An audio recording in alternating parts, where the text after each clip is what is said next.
take it off.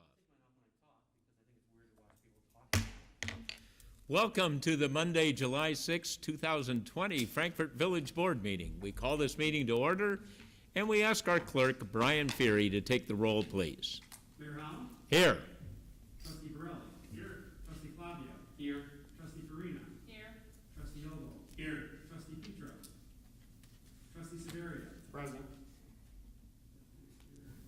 Attorney Mahoney? Attorney Lamore? Present. Deputy Chief Dowdy? Present. Village Administrator Pisha? Here. Assistant Administrator Cook? Here. Please stand for the Pledge of Allegiance. I pledge allegiance to the flag of the United States of America and to the republic for which it stands, one nation, under God, indivisible, with liberty and justice for all. Well, we welcome people back to our board room. As you can see, we are socially distanced here. We're at least 6 feet apart, and some of us are continuing to wear our face masks. We do want our residents to be cautious about this disease. It's certainly not gone away yet. The next item on our agenda is what we call the unanimous consent agenda. All items on the unanimous consent agenda are considered routine in nature and will be voted on after a single motion. If any of the trustees want to discuss one of the items in more detail, or for any reason wants to remove an item from the consent agenda, we'll just remove that item from the consent agenda. So do any trustees want to remove any items from the consent agenda? Trustee Clavio. Thank you, Mr. Mayor. I would ask that we remove item D, the well number 9 under construction project approvals. Okay. Anything else? I think it's appropriate, we should remove the item C too. It takes an extra, it actually takes a unanimous vote this evening, so let's remove that and we'll be able to discuss that separately too. Okay, hearing that leaves us with two very basic and routine items on the consent agenda, and I'll entertain a motion to approve the consent agenda. So moved. Second. We have a motion by Trustee Ogle and a second by, Trustee Borelli over there. Wonderful. We do want the audience at home and the audience here in the boardroom to know something about the items we're passing, so we'll go over each one briefly. The first one is the approval of the minutes from our last meeting on June 15th. Second one is the approval of the bills, and we'll go to the chairperson of our Finance Committee, Trustee Severia, for a report on that. Thank you, Mr. Mayor. Bills tonight equal $394,103.80. Items to note, we had an expenditure to Bill's Landscaping for $15,734 for mowing and trimming. There was also a line item for New Way disposal equaling $120,013.84. And we also had Green Glen Nursery for replacement of trees for $1,980. Payroll expenses as of June 26 were $378,992.65, and this completes our bills and payroll for tonight. That's a low bill list. So good, we could afford that. Excellent. Thank you. Those are all the items on our consent agenda this evening, and I don't see anybody in the audience who might have a question about those or want to speak to the board before we vote on those. Any comments from the trustees before we vote? Then we'll go to our clerk, Brian Feary, for the vote. Trustee Farina? Yes. Trustee Ogle? Yes. Trustee Severia? Yes. Trustee Borelli? Aye. Trustee Clavio? Yes. Motion carries. And we did take two items off the consent agenda. One is from our Land Use and Policy Committee, and we'll go to Trustee Ogle for a report on that issue. Thank you, Mayor. At our June 10th, 2020 meeting, the Land Use and Policy Committee considered a request from Corey Weaver who is a tenant of a village-owned property located at 1 North White Street, also known as my sister's and me, for a reduction in rent payments as a result of the COVID-19 pandemic, which negatively impacted the operation of her retail store, My Sister's and Me Boutique.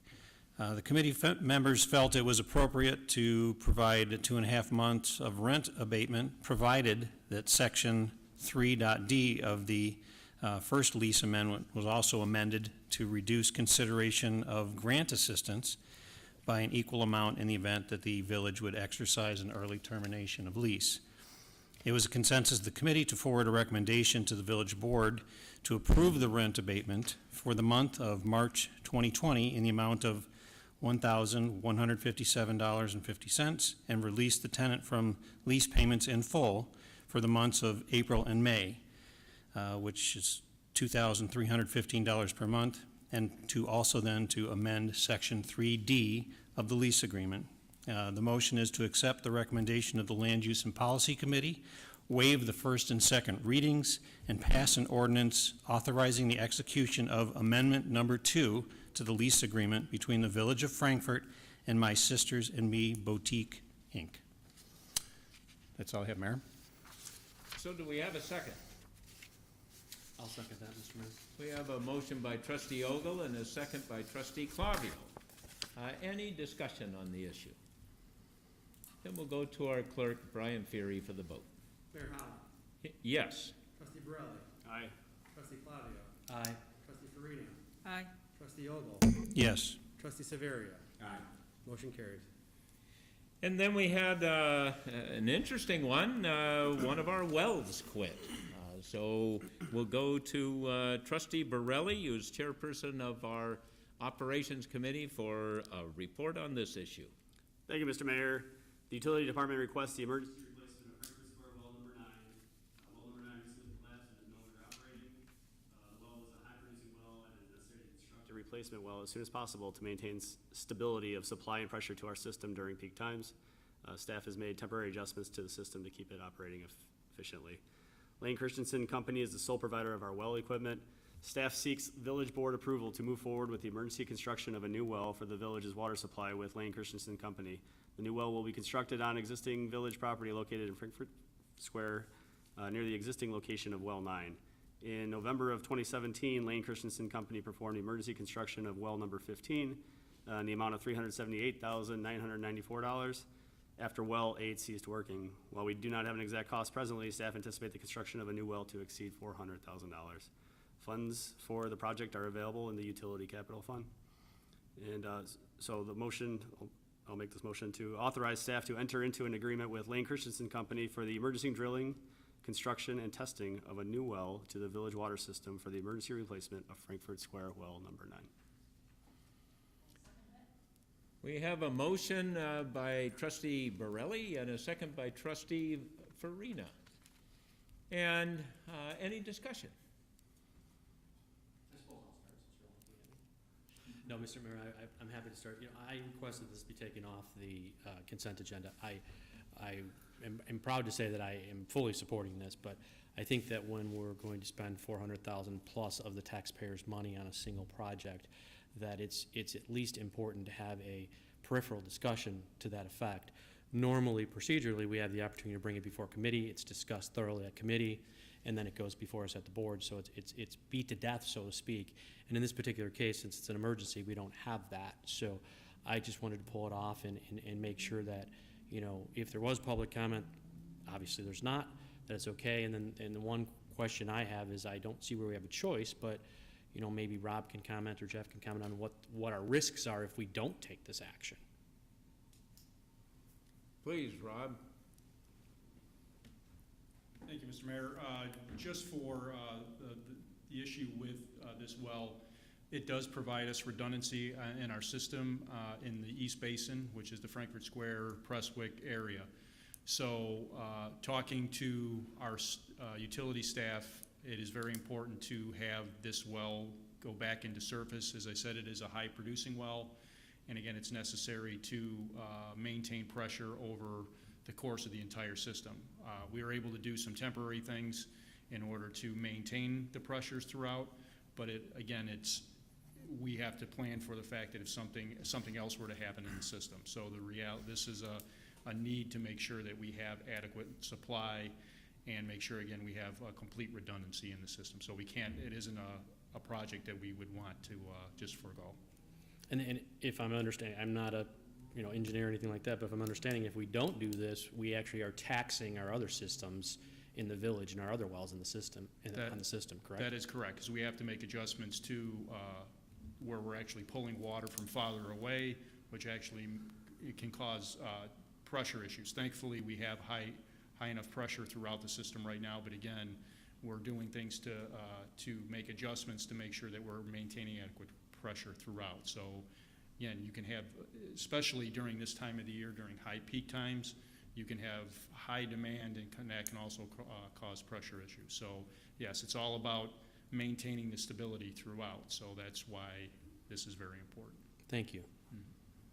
I would also point out, Rob, that in the east side of our district, or our water system, are the smaller water towers. So there is not that much storage capacity, and that means the wells operate more frequently. That they have to keep moving the water up there, and in fact, I think even right now, we are moving water from the west side of the village to the east side because this well is not operating. That is correct, Mr. Mayor. And that's all done at that big tank that's on Route 30. There's a building there that has some big pumps in it, and when we bought Prestwick Utilities, that's the connecting point between the old village utility and the old Prestwick Utilities. Correct. And that's where we can move water back and forth. It's also important to consider the fire issue. If we were to have a fire, again, those are smaller water towers on the east side, and we're basically, by standards, supposed to be able to fight 2 fires at one time. And you're right on the edge of that sort of thing right now when you lose one of those major wells. And it is a serious issue and has to be corrected. Yes, I want to assure people that our system is safe. We have the ability to pull from other areas. It's just a question of, like you said, it just causes a much higher taxing to the system. But we still have the ability in an emergency to be able to provide protection. I want to make sure the public is aware of that. But as you said, it's, the concern that if something else happens to the system, what else do you have to do to make an adjustments? And again, as they say in the water and sewer services, they want to always have redundancy to make sure that we can accommodate any type of situation. Good. Other questions? Keith? I did, and I wanted to make a comment on this too. Mayor, you pointed out about the fire. This is a high-producing well, and this is really an emergency thing. The system goes off pressure's off for the system for the entire region that we're in, but our water levels are adequate right now. We've got good water reserves, but we're in the middle of a string of 90-degree days, which those could change quickly. But I think this also highlights the importance of us keeping proper reserves. The fiscal management of the utility, but also of the village, it's just not an option to not do this and to come up with $400,000 and to be able to do that. It's specifically for these type of emergencies and being able to respond and take advantage of them. So.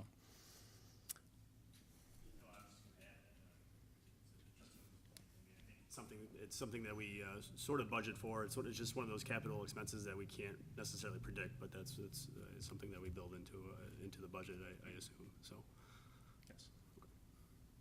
Anything else? Then we'll go to our clerk, Brian Feary, for the vote. Trustee Farina? Yes. Trustee Ogle? Yes. Trustee Severia? Yes. Trustee Borelli? Aye. Trustee Flavia? Aye.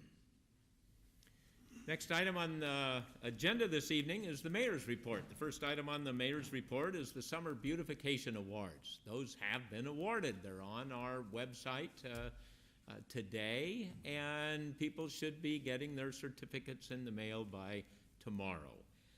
We once again thank all of those residents and businesses and homeowners associations that take those extra steps that make our community look so special as you're driving along the streets and looking at the homes.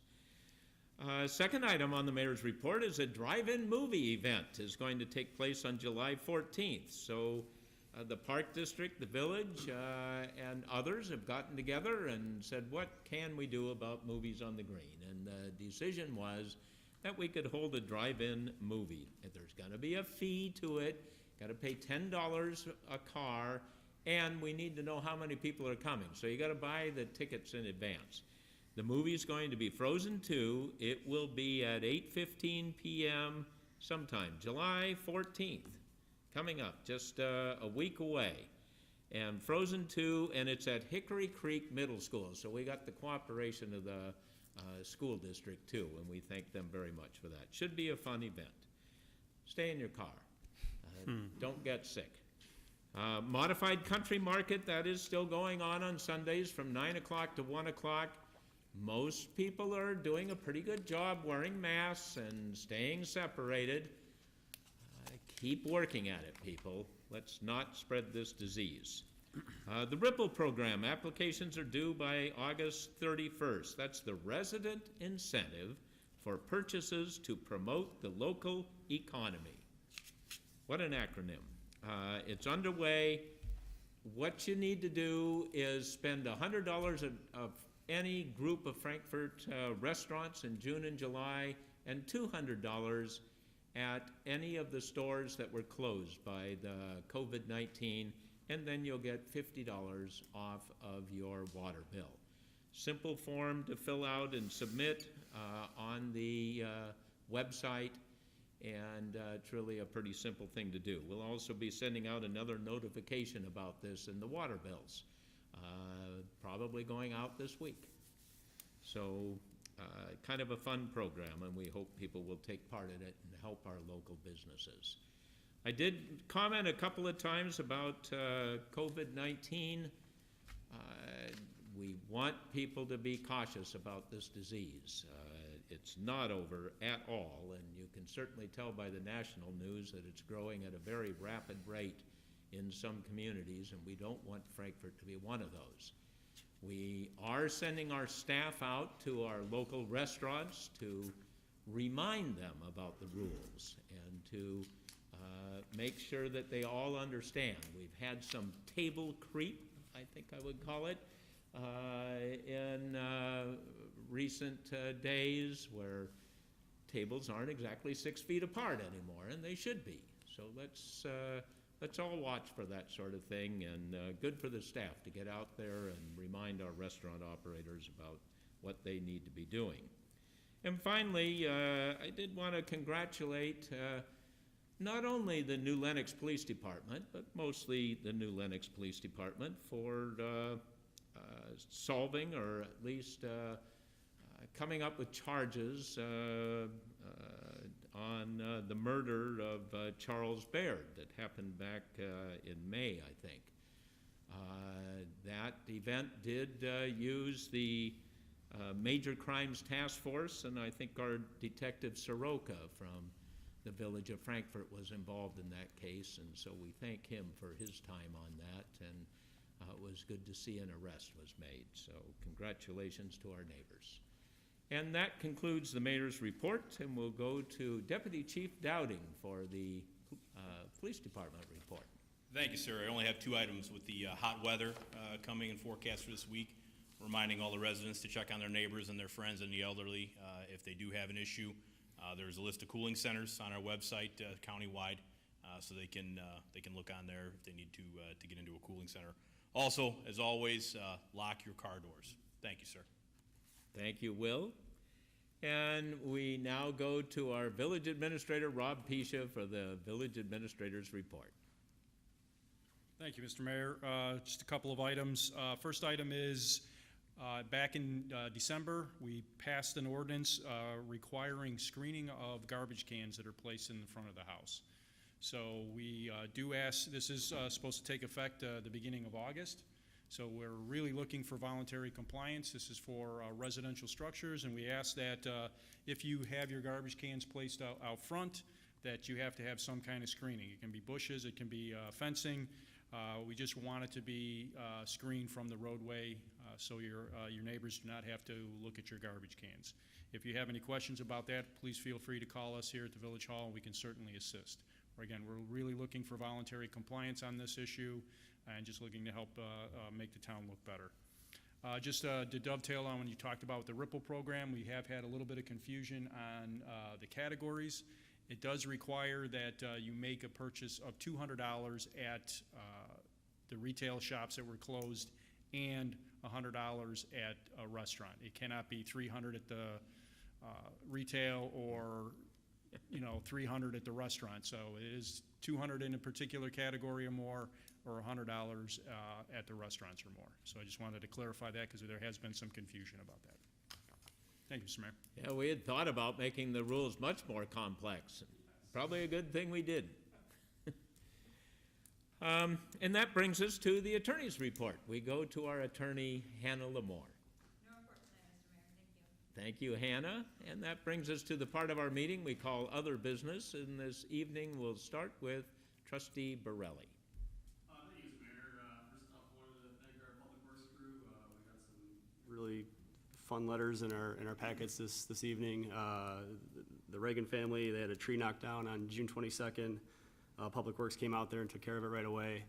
And not only did Dan and Courtney write a letter, but they also had each one of their children write letters, and they were just really fantastic. It couldn't help make you smile. So thank you to our Public Works crew who just amazes us every day. Fantastic. I also just want to remind residents also that if you want an answer, if there's a question on the ordinance, on Cactus Carols, on Lake Michigan water, whatever it is, there's a website. If you just go to our website, right at the bottom, it says contact us. It's real easy. You just put in your name, email address, phone number, and your question. And we have a very responsive staff. We have a very responsive mayor and board, and someone will get back to you. I know it's easy to vent on a neighborhood Facebook page, but really, if you're really looking for an answer, come to the village and we'll get back to you and we'll answer that question. So thank you, Mr. Mayor. Good point, Adam. Thank you. Trustee Ogle. Thank you, Mayor. On Adam's point, I think if you want an accurate answer, then call. If you want somebody, does somebody know what's going on there? Yes. Somebody knows what's going on. Social media is, again, if you're going to vent on there, that's one thing. But if you want an actual answer, and there are processes and laws and procedures and other things that are going on, and be happy to talk with you. People stop me at the grocery store, standing in line when we're out at a restaurant every time to ask, hey, what's going on with this? What's the clarification? I think the most recent one, of course, is about the ordinance that was passed in December about screening the garbage cans. And I'm not sure exactly where that came from, which group, Brett? Okay, from the mayor, who I'm sure residents had approached him about their area. Yeah. And so there's nuances behind this, and there's reasons behind it, and social media takes on a life of its own. But if you want an accurate answer, go to the village website. There's the contact, email, or call. Or you can call or reach out to any of us. In most cases, these things are pretty simple.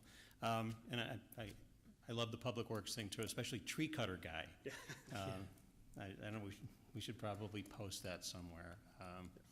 It'll definitely make you smile, like you said. Public Works guys worked very hard to do that, and it was nice for that entire family to write letters in on that. It's also nice to be back in a live setting. The Zoom Brady Bunch thing was fun to do for a while, but hopefully we'll get back. The interaction between all of us, I think, has been great. And this on the 4th of July, I know where people spent their stimulus money. It was everywhere. Again, hopefully we didn't have anybody get hurt. Again, this is, as Deputy Chief Dowding said, this is going to be a hot spell here too, so make sure you're checking in on your neighbors and making sure that everybody's staying okay. That's all I have tonight, Mayor. Thank you, Keith. Trustee Farina. Actually, I have no comment, but I did have a better fireworks display than Navy Pier on July 4th in my backyard, thanks to neighbors. It was amazing. It was a great show. For your direction, I think it was a pretty good show. Oh my gosh, yeah. There were like 3 houses, I think, that were competing and timing it. That's it. Thank you, Margaret. Sure. And Trustee Severia. Not a lot. I'm glad to see the country markets extended. you're out there, make sure you're keeping your social distance, wearing your mask when it's appropriate. But that's about all I have. Thank you, Gene. Trustee Clavio. Thank you, Mr. Mayor. I would again echo what Trustee Ogle and Trustee Borelli said. Social media should be called social nightmares. But, you know, the other advice that I might offer them is everyone wants to jump and respond and share what they know. The minute you respond, you become the aggressor and they all attack you. So keep that in mind is when your responses are crafted and the information you're repeating sometimes leaves a word or two off, which changes the whole context to it. I would echo what Trustee Borelli said on Public Works. You know, what people don't realize, they're much like the healthcare providers during this whole COVID thing. They don't have a choice whether they're out there or not. A tree falls, a water main breaks, they don't have a choice. They get a call, they have to go take care of it, or they're out of a job. It's that simple.